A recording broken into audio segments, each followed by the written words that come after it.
presentation, as you can see, is the Armenian Patriarchate in a changing Jerusalem, between preservation and modernization. So, Armin. Good afternoon, everyone.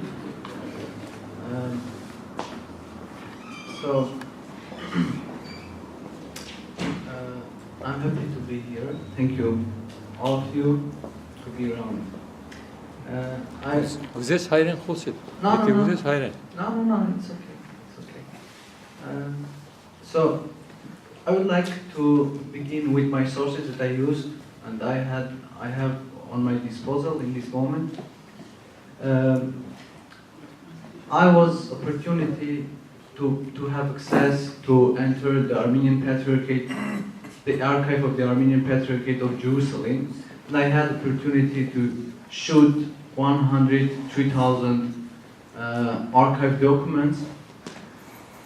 If you can imagine, this is very big, massive documents. So this one portion, and other portion is that I'm also did my studies looking for many archive documents from another archives, from the National Armenian Archives, for example, in the Archive of Literature of Art of after Khachtryan, and also I am cooperating with the Open Jerusalem project, which is project which activity dedicated to the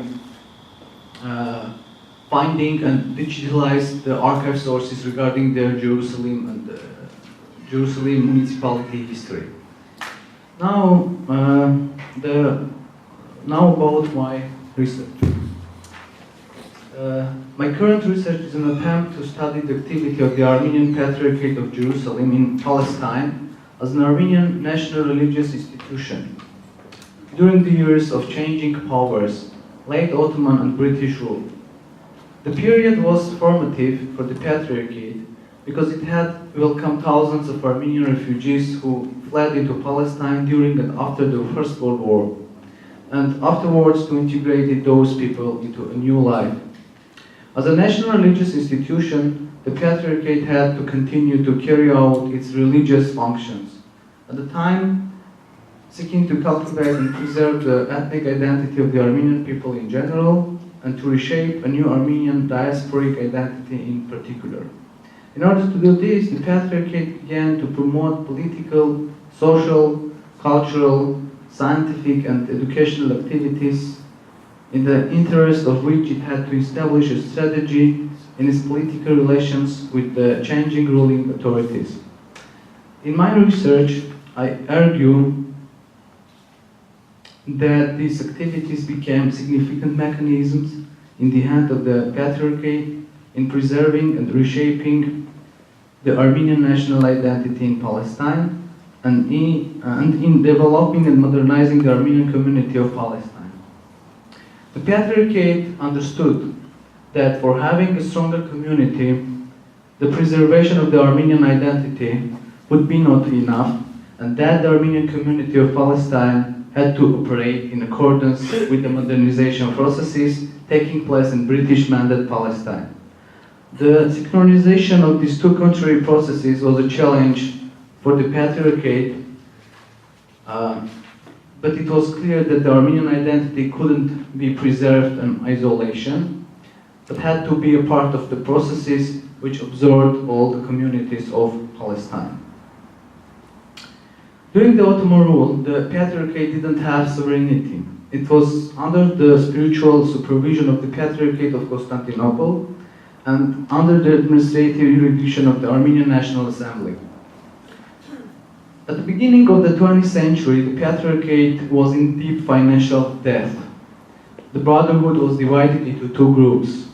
The first group was demanding that all the incomes and outcomes of the Patriarchate should be presented to both the Brotherhood and to the public. The other group was opposed to proclamations of income. Moreover, the inner administrative body of the Brotherhood didn't function. There was no outstanding bishop or any other figure from within the Patriarchate who might be able to stop the administrative affairs of the group, suspected for corruption. Arutun Behabedyan, the patriarch at the time, was an old and limited person, and when he passed away in 1910, the Brotherhood was unable to elect a patriarch for 11 years, till 1921. The situation got worse when the Young Turks united the holy sees of Armenian Church that were situated in the Ottoman Empire under the Patriarchate of Jerusalem, making a so-called place of exile for the clergy of the Armenian Church. Sometime later, Armenian religious leaders of Nicomedia, Hajan, Antioch, Konya, together with other monks, were driven to Jerusalem. In late 1914, the Turkish authorities ordered all religious heads to leave their convents and settle in Jerusalem, as in this way it would be easier to control them. This was also fostered by the condition that at the beginning of the World War I, Jerusalem was standing far from the military processes. The Young Turks tried to eliminate the religious and administrative influences of the Holy See of Ashkenazim on the other Armenian Apostolic Sees. It was in this situation when the World War first broke out. 1.5 million Armenians were exposed to genocide in the territory of the Ottoman Empire. Thousands of people were exiled. However, with the beginning of the war, and especially during the years of genocide, Palestine and Jerusalem in particular served as a safe haven for the Armenian refugees. In addition to this, the Patriarchate felt a more responsibility to provide shelter for the Armenian refugees who had arrived in Palestine to take care of their living conditions. Many of the survivors of the genocide found shelter in Lebanon, Syria, Egypt, Jordan, Palestine, in the countries of the Middle East. The refugees who reached Palestine from the Syrian desert were provided by the Armenian Patriarchate of Jerusalem with shelters originally intended for guests and pilgrims. Generally, before the war, lay people were not permitted to live in the Armenian convent. Pilgrims who wished to remain in Jerusalem were provided with apartments owned by the Armenian Church outside the monastery, which later evolved into what is today known as the Armenian quarter of the old city of Jerusalem.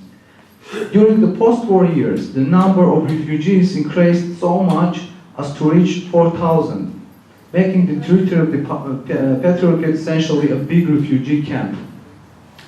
These resources of the Armenian Patriarchate, apartments, food, medical aid, etc., were insufficient for the support of so many refugees. The Patriarchate found a way of placing the refugees in monks' rooms, Patriarchate gardens, and other outdoor areas for them to have at least temporary shelters. This doesn't mean, however, that the Armenians in Jerusalem were left completely undisturbed. It's okay. It's okay. Young Armenians were taken to the army, some of them were returned, and in some cases local Armenians were dismissed from their positions in the government.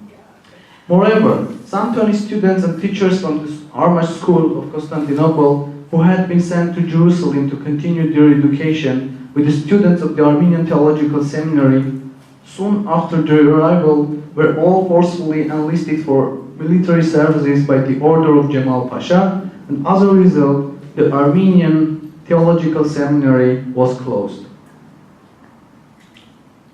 Jemal Pasha took advantage of the war and the weak situation of the Patriarchate and took away a piece of land known as a big field, Metz-Arp, from the hand of the Patriarchate, which was a big loss for it. In 1915, the Ottoman government sued the head of the St. James printing house of the Patriarchate, Mesrop Nishanyan, accusing him of opening a printing house without the consent of the educational authorities of the town. With this, the government didn't allow the St. James printing press to function, and it was closed down between 1916 to 1924. Additionally, the hard economic condition of the Patriarchate didn't allow it to republish Sion, its official journal. So, the Armenian Patriarchate of Jerusalem was in a dreadful situation on the eve of Jerusalem occupation by the Allied forces led by the British Army. When the Allied forces occupied Jerusalem in the end of 1917, an entirely new situation emerged in the Middle East, and particularly in Palestine. The League of Nations granted the Palestine mandate to Great Britain, launching the 3 decades of the British rule. The local inhabitants of Palestine and the new governing power now had to begin to build new political relationships. Each hoped to do so in such a way as to further their interest in the face of continuing and, at least in some cases, escalating religious and ethnic challenges. The Patriarchate now had a real chance not only to settle thousands of Armenian refugees within its walls, but also to become a center of revival for them. The Patriarchate was a cultural, academic, and educational center. There was a religious seminary and a printing house, which although stopped functioning during the war, but were subjected to restarting in the near future. On the other hand, the Patriarchate became a religious body, was in need for a large and powerful community. These 3 decades of the mandate period were perhaps the most significant in the history of the Armenian presidency in Palestine, as this was a period when the role of the religious hierarchy in the life of Armenian community was enforced. After the Armenian genocide, the population of the Armenian community in Palestine increased nearly tenfold. Thousands of Armenians who had found shelter in Palestine after surviving the massacres were hoping that the victory marked the beginning of the new and the more peaceful future. This was further reinforced by the fact that during the war, Armenians had evinced clear support for the Allies, fighting in a Russian army, in the Caucasian front, and in the French Legion on the Palestinian front. There was a widespread belief in Great Britain as the superpower under whose patronage the Armenians hoped to reach a better protection for the Armenian Patriarchate and the Armenians of Palestine, having an opportunity for cultural, religious, economic, and educational development. After the establishment of British rule, however, the British didn't want to deal with the opposing religious groups inside the Patriarchate, and they saw a solution in a new patriarchal election. Taking all of this into consideration, it's probable that the British wanted the Armenian Patriarch to be one whom they already knew, who could be predictable to some extent, and certainly one who would not create additional problems as regards the relations with the government. In 1921, when Yerishe Duyan was elected the Patriarch, the Patriarchate set itself a mission to educate the new generation and the expanded lay community according to Armenian national traditions. There was a need to establish or reopen institutions to ensure education for Armenians aimed primarily at the preservation of the Armenian identity. This was found to be an ever more acute need, given that many had been killed during the war and others were very old and unable to undertake religious educational activities. The Patriarchate took on a new centrality in this context. As Mesrop Nishanyan stressed in his speech at Durian inauguration, and I'm quoting, "The St. James Brotherhood must be dedicated to its recovery and flourishment, to be made an intellectual center and a force of education which will enlighten the dark corners of Armenia's homeland, turned into realities of death by vandals spreading grief and famine, death and destruction." End of quote. Indeed, the Patriarchate was the only standing and functioning religious educational center for the Armenian Apostolic Church after the World War I, because the Holy See of Eshmenzin was in dire situation in a new atmosphere of Soviet rule. The Catholicosate of Cilicia had been driven away from its historical residence in Sis, settling in Antilles, and its properties had been expropriated by the Kemalist administration. By the way, the Armenian Patriarchate of Jerusalem transferred its lands in Antilles to the Catholicosate of the Great House of Cilicia in 1927, because Catholicos Sahak Hapanian was in exile. He was a Catholicos without a sin. The once powerful Patriarchate of Constantinople was weakened, and it had lost its expansive rights.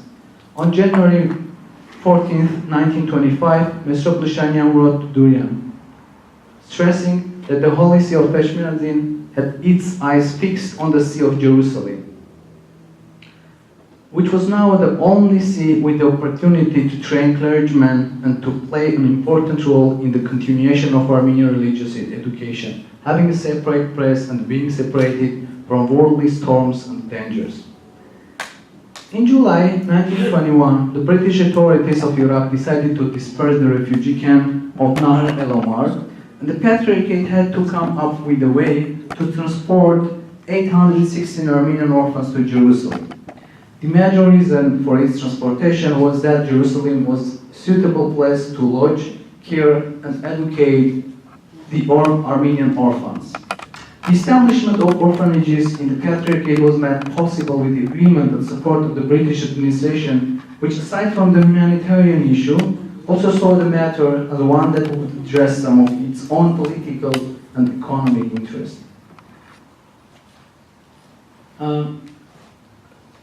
Now I would like to show you a few pictures of orphans that the Patriarchate transferred from the Nahr el-Omar to Jerusalem. I showed it, and I found these pictures, as I mentioned, in the archive of the Armenian Patriarchate of Jerusalem.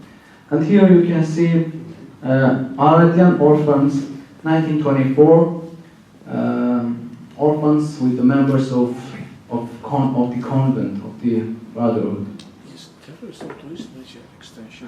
This is another picture of 14 orphans of AGBU. It's interesting that the Armenian Patriarchate created a fanfare group from these orphanages.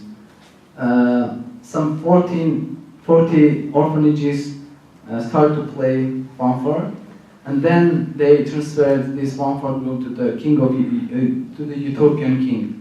And I found a lot of things regarding to these orphans, what they did in Utopia, what was their life, and it's quite interesting.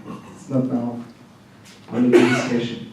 So here you can see that they gave some thanksgiving to the ABGU, and they making these Armenian letters,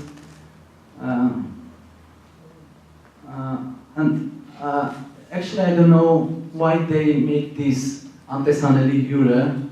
This is one of my goals to find the reason and who was this person, or maybe they mean that Antesaneli Jure, it's HBU, I don't know, maybe. And you can see also the fanfare groups, I think, in train station, and they are greetings to I don't know whom.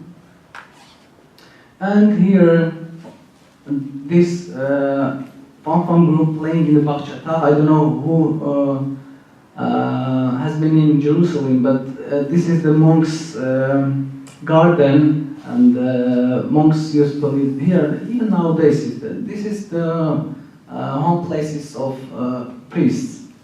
And this Khachtryan, it's a very small garden with trees, with flowers, and they may be trying to give a concert or some musical event. So here you can see the Armenian orphans making the morning exercise. It's quite interesting. Why? Because I came across with the archive documents where they described the physical health of the kids. Why? Because they brought these orphans from the Iraq, and Iraq was, you can imagine, of course, after genocide, these kids were in very bad condition, the health were very poor, and they tried to make them to recover their health. And they put a program that every morning they should do exercise. In this way, they're trying to recover their health. And also in this picture, we can see this process. And this is one of Vaspuragan orphans. Of course, I would like also to mention that they separated boys from the girls, and they called, why Aratian? Because all of these orphans came from the one region. That's why they called it Aradian. And why Vaspurakan? Because the major part of these orphans come to that region. So they named it probably by this geographical spaces. And you can see here these girls, and also with the Vaspurakan's girls orphans, they put boys, some boys that was they were under, I think if I'm not forget, maybe 11 years that they could live with the girls. It's very interesting also. So let's continue. The foreign policy of the British authorities of Palestine towards the Armenians of Palestine and the Armenian Patriarchate of Jerusalem had to not only with the policy of Great Britain towards Armenians, but also with the general modernization processes being undertaken in Palestine. As a rule, the British sought to perform urban planning reforms in their colonies with two goals in mind. The first was to make cities more up-to-date and organized, that is to say, more European, keeping at the same time faithful to their religious historical roots. The second objective aimed at uncovering and preserving the city's glorious past. For this purpose, in 1918, Ronald Storrs, the military governor of Jerusalem, established the Pro-Jerusalem Society. It was aimed at saving the antiquities of the city, preserving its amenities, maintaining parks, gardens, and open spaces, establishing museums, libraries, art galleries in the district of Jerusalem in cooperation with the Department of Education, Agricultural, Public Health, Public Works, etc. This was a non-governmental organization made up of leading figures representing religious communities, including also the Armenian Patriarchate of Jerusalem. Having these kind of construction projects at the center of their policy, the British expected to establish order in their colonies and to eliminate the chaos of Oriental living. Taking advantage of the favorable policy of the British Mandate administration towards the Patriarchate scientific educational policy, the Patriarchate began to restore and establish Armenian schools and kindergartens, along with the Holy Translator School for boys and girls and the Theological Seminary. Throughout Palestine, wherever an Armenian community existed, Jerusalem, Jaffa, Haifa, Bethlehem, Atlit, Armenian education was developed through efforts of the Patriarchate, Armenians of Palestine, and the permission of the British Mandate authorities. The number of students differed from year to year, based on the number of Armenians living in Palestine. By preserving Armenian identity with the help of educational institutions, the Patriarchate was then at the same time trying to keep Armenians under its religious and administrative influence.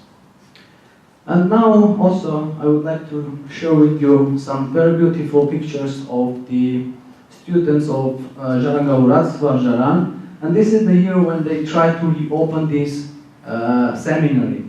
And in the middle of this mass you can see Yelishe Chilingarian, who wasn't patriarch, but he was responsible for the election because, as I mentioned before, the patriarchal, after Harutyun Vehapetyan, they couldn't elect any patriarch because of lack of people, because of their debates, because of their fights inside the brotherhood.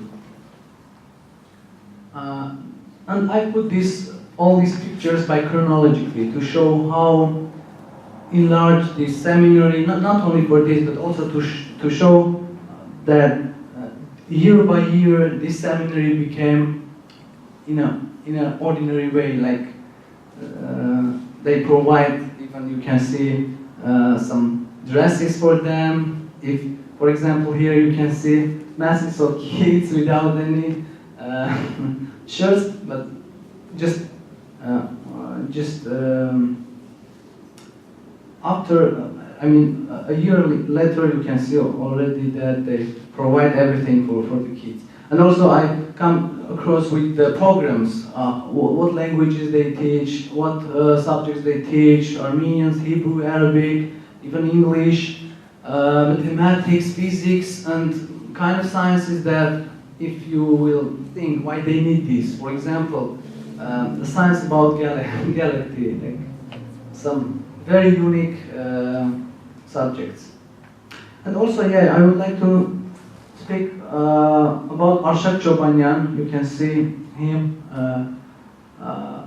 He was in these years in Jerusalem, and he was one of our brilliant allies. And I came across with his letters with the Ronald Storrs, and I met that Ronald Storrs called him in his office quite times, and they discussed something. And just after these meetings, they decided to elect Khachtryan as a patriarch. But I would like to say this, but they did keep the convent's rule, and they broke down this rule, because Khachtryan hadn't any right to be elected as a patriarch, because he wasn't a member of the Brotherhood. That's why I'm saying that British wants to elect a patriarch who was responsible for everything. So, very common pictures of students. Group photos. I would like to show these traditional group photos that they made year by year. Because of lack of time, I don't want to speak and dedicate some time to each of these photos, but every photo has its unique and interesting details. So, but here you can see also that in the program of seminary they had, of course, sports, and you can see the soccer group of the seminary. And I came across that one document that told me that they once win the prize, very good prize, between the Palestinian sports youth groups, and they win this prize. So it's quite interesting. Here also, as I mentioned, one student in a physics lab, you can see it's very unique. It's very unique in this time for the religious seminary, that they would create a very good lab, and they dedicated some money to create this lab, to bring, I don't know, tools or matters to equipment to this lab. And here also you can see the theater play. They organized also theater. I mean, they played some pieces maybe, and also you can see them during the liturgy. The leisure time, students also tried to organize their free time and have a rest maybe. And here you can see that also this is leisure time of students, and they trying to have a fun. Okay. Another part of the cultural movement was the reopening of St. James Printing House and its intense publishing activity in 1925. And you can here see the printing house building, as well as the republication of Sion in 1927. And here you can see the first issue of Sion when it's started to be republished. And the establishment of a new modern library of the Galus Gulbenkian in 1913. In 1929, when Patriarch marked the 5th anniversary of his ordination into the priesthood, a special committee elected by the General Board decided to build a new archive and name it after Durian. A sum of approximately 3,000 English pounds were raised from a number of donors. But this was not enough to build a new building. And the president of the special committee, Turgan Bushagyan, with his own initiative, met with Galus Gulbenkian in Paris, who promised to cover all the expenses of the new archive in memory of his parents. On September 16th, in 1929, learning about this noble promise for the donation, Patriarch Durian decided